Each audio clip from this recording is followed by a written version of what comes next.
Good morning. 2 years ago this month, when President Bush announced his decision to nominate John Ashcroft as Attorney General of the United States, he described him as a man of great integrity, of great judgment, and a man who knows the law. John Ashcroft was born in Chicago, raised in Missouri, where he served as state auditor, state attorney general, governor, and was elected to the Senate in 1994. Attorney General Ashcroft has long stated his commitment to confronting injustice by leading a professional justice department free from politics, defined by integrity, and dedicated to uphold the rule of the law.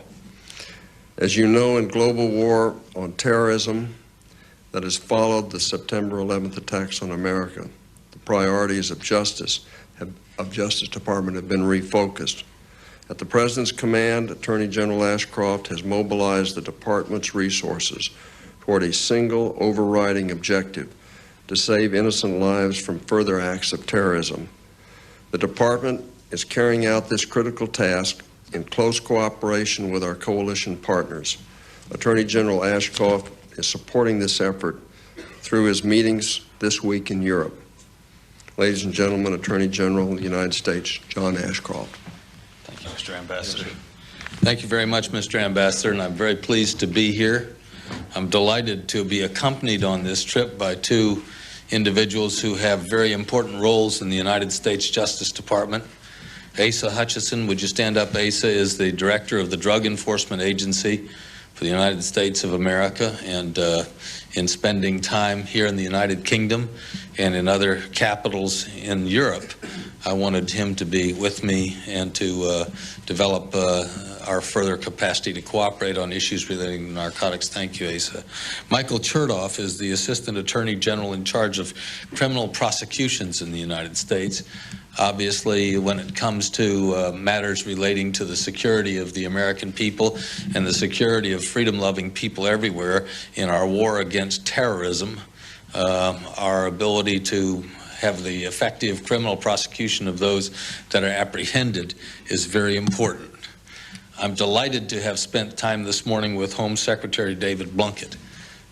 His commitment to the safety and security of individuals, to the fight against terrorism, is a matter of inspiration to me, and I thank him for his most hospitable welcome and for his understanding of the nature of terrorism, especially a redefined approach to terrorism, which, at least in our awareness in the United States, is something that we've learned more than we wanted to learn about, in ways that we didn't want to learn about it, but we have learned about it.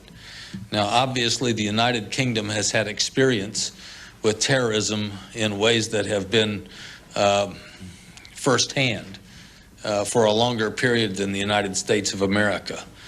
But the acts of September 11th have taught us something about the international nature of terrorist activities, that the training frequently takes place in one jurisdiction, that the development and planning of an operation takes place in another jurisdiction, and the operation itself might be executed in a third or fourth jurisdiction.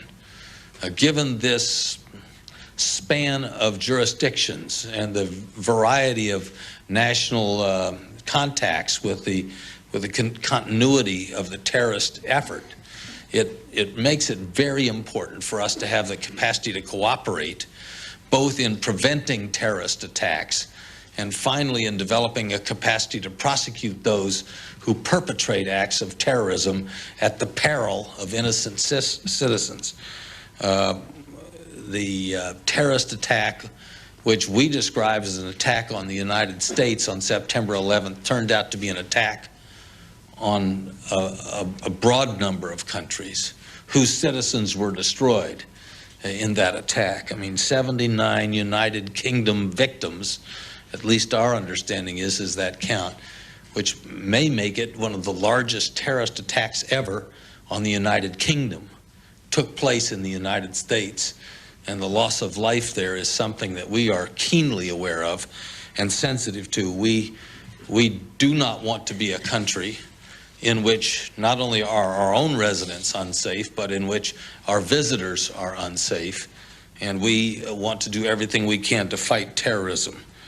I was very pleased yesterday that our Secretary of State, Colin Powell, was here with Prime Minister Tony Blair to mark the 3-month period since the September 11th attacks, and to commend and to thank and express the appreciation of the United States of America to the United Kingdom for its cooperation and its understanding and its team effort to curtail the impact of international terrorism. Terrorism is not confined to a single country or a group of countries. In October of this last year, we publicized a most wanted list from the Justice Department as a part of a worldwide assault on terror. It lists 22 known terrorists who are responsible for acts, and most of the acts for which they were responsible took place outside the United States. But we know that these individuals have in many cases been linked to the organizations which perpetrated the acts of September 11th. And the President of the United States has with clarity stated the position of the United States is that the war is broader on terrorism than simply a war to eradicate the specific individuals responsible for the terrorist acts of September 11th. That those who harbor terrorists, those who provide a base for terrorism, those who, as a matter of fact, perpetrate terrorist acts that threaten the interests of the United States and around the world are the subject of our effort, and we will continue to work hard to make sure that we provide a context for greater security. I had the opportunity this morning with Home Secretary David Blunkett to express my deep appreciation for the fact that we believe that the relationship between the United States law enforcement authorities, both the FBI, the Drug Enforcement Administration, the U.S. Marshals Service, the variety of law enforcement, the Immigration and Naturalization Service, law enforcement individuals and the like, including others from outside the Justice Department and the United Kingdom, is a commendable model of cooperation between mature, independent sovereigns. And there are ways in which we can work together and do work together, respecting the sovereignty and independence and dignity of each of the nations. The New Scotland Yard officials, British constabularies and British Secret Service have extensive experience with terrorism, and they can provide for us a much needed understanding. They have been proactive in their cooperation with the United States, and I personally want to extend my appreciation. 9 Scotland Yard officers, for example, testified and gave critical evidence at the trials of the Al-Qaeda terrorists who bombed U.S. embassies in Dar es Salaam and Nairobi in 1998. Their assistance was extremely valuable in obtaining conviction of all of 4 Al-Qaeda terrorists regarding those particular bombings that have completed the trial in New York. All the investigative leads we have asked our British colleagues to track down, particularly in the identification of emerging threats, have been expertly and relentlessly pursued, and we are grateful. In particular, before I take questions, I want to express my gratitude to the United Kingdom and to Home Secretary David Blunkett for their cooperation with an extradition request we have for Lofty Raisi. Mr. Raisi is currently charged with making false statements in connection with records he submitted for a pilot's license in the United States, but he is obviously the subject of an inquiry related to September the 11th, and we appreciate the dispatch and cooperation of the Home Secretary in helping the United States again achieve its objectives of justice. With that in mind, let me just express my appreciation to you and be available for questions. Yes, sir? Richard Beeson from The Times. On the question of Mr. Raisi, Mr. Ashcroft, I was wondering if you could tell us if you are hopeful that this case will lead to an extradition to the United States. And also on the case of Mr. Moussaoui, which you announced details of in Washington yesterday. I believe he lived in London for some time. Have the British authorities assisted in that prosecution and provided evidence or any backup to the trial you expect in that case? Thank you very much. We do have a pending request for extradition of Mr. Raisi and believe that that matter is being handled with appropriate dispatch and regard for the appropriate procedures. Secondly, with Zacharias Moussaoui, an individual who is a French citizen but who went to school here in the United Kingdom, came to the United States. We have received the cooperation of United Kingdom authorities in inquiries we have made regarding his time here. Yes, sir. Hi, Gito Hari, BBC. Two questions, if you'll forgive me. One, have you heard anything of the reports that Osama bin Laden and Mullah Omar have asked associates of them to kill them? A report in one Pakistani newspaper today. And secondly, whether there's a danger because of your decision to seek the death penalty with terrorist suspects that it could make extradition from European countries of other terrorist suspects very difficult. First of all, I can't give you anything other than what I've read in the newspapers. And sometimes I can rely on that information, sometimes I can't. So in all candor, I don't know that it works the same way here as it does in the United States. Sometimes you can, just sort of like politicians, sometimes you can rely on them, sometimes you can't. Well, the second, each case is dealt with independently in regard to extraditions from various countries. And we have, in the last several months, frankly, been favored with high levels of cooperation, particularly by European nations in extraditions. I can think of the French having satisfied two of our requests in regard to one defendant named Einhorn and another defendant named Kopp, both of them very serious cases for which we were grateful in that cooperation. The United Kingdom has been a model partner to the United States in law enforcement issues, but we understand that case by case defines the way in which we operate in the universe of extraditions. Sir, in the back, yes. Good morning, Tim Marshall from Sky News. Regarding Lofty Raisi, potentially, if he was extradited, could he face the death penalty? Because I'm not aware of what charges you have against him. I don't believe that the kinds of things for which he is currently being, the extradition has been requested, are death-eligible offenses. Yes, sir. I'm sorry I don't know all of your names. I could get to the Americans whom I know, but thanks. Anton LaGuardia of the Daily Telegraph. If I can just go back to the death penalty, is it a problem, the issue of the death penalty and extradition? Jeff Hoon was quoted as saying a few days ago, that if, for example, British troops were to capture Osama bin Laden, that they wouldn't hand him over to the United States unless they had assurances that he wouldn't face the death penalty. Is this a problem that's going to dog your investigation throughout? And are you willing to give guarantees that suspects that are extradited would not face the death penalty? Well, it is clear that the United States, most of the states in the United States and the federal government of the United States have laws, the violation of which provides death eligibility in terms of the sentencing. We deal with those cases on a case-by-case basis. And frankly, individuals and nations with whom we have dealt regarding extraditions have dealt on a case-by-case basis, and I think that's the best way for us to go forward. Mr. Reed. You know, the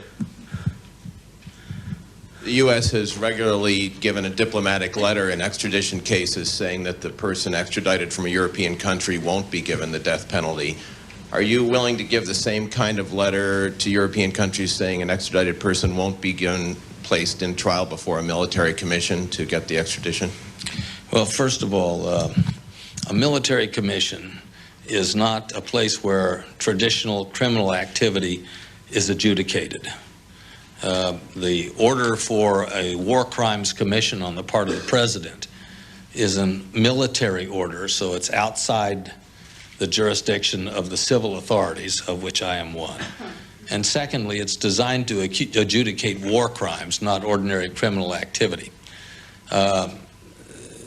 With that in mind, that decision of the president is a uniquely presidential decision about whether or not he will assign someone to be considered and adjudicated for war crimes committed against the United States in a war crimes commission.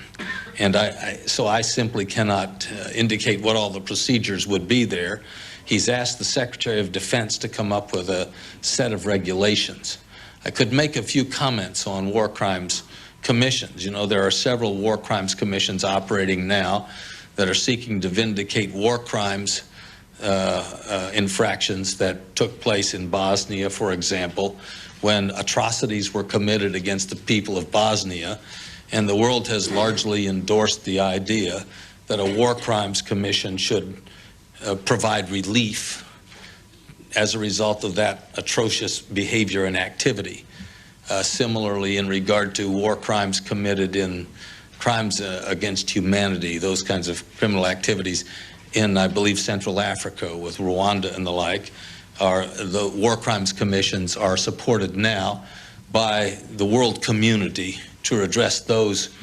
I think that the president wants to have the tool available if he feels it necessary to vindicate crimes of atrocity against the United States in the same way the world has endorsed historically and presently the ability to remediate war crimes through war crimes commissions against other people in the way that when they have experienced those kinds of atrocities.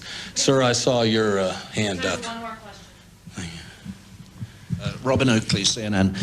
Mr. Ashcroft, given the spats that have been across Europe about the adoption of a Europe-wide arrest warrant, and given the mauling that the UK anti-terrorist bill has received in the House of Lords, are you worried that Europe, by comparison with the United States, is soft on terrorism despite all the talk of standing shoulder to shoulder?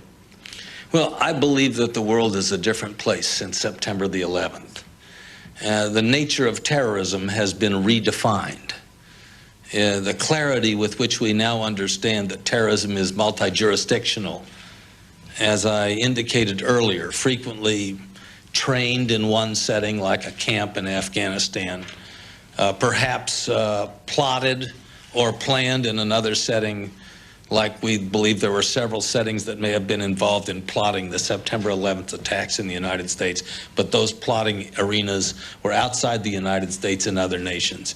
And then the execution of the attack in a third jurisdiction. This emphasizes the need for the world community to understand that terrorism is a broad threat. It is a threat against the civil by the savage, to do those things which are unthinkable and unexplainable and unjustifiable.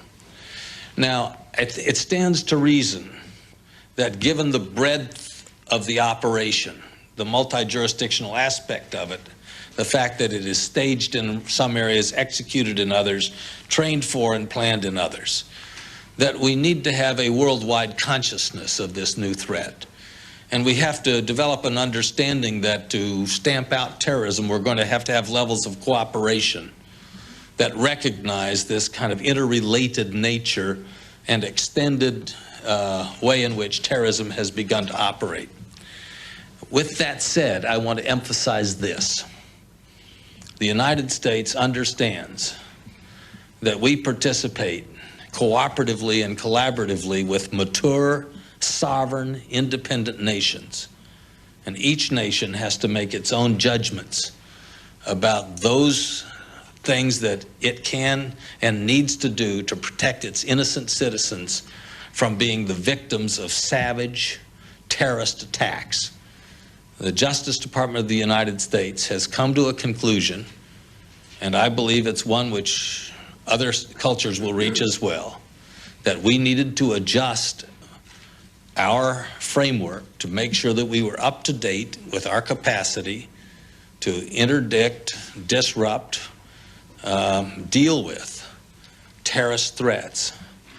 We have come to the conclusion that we can protect the American people and at the same time respect the rights of citizens that are enshrined in the Constitution of the United States, which we revere.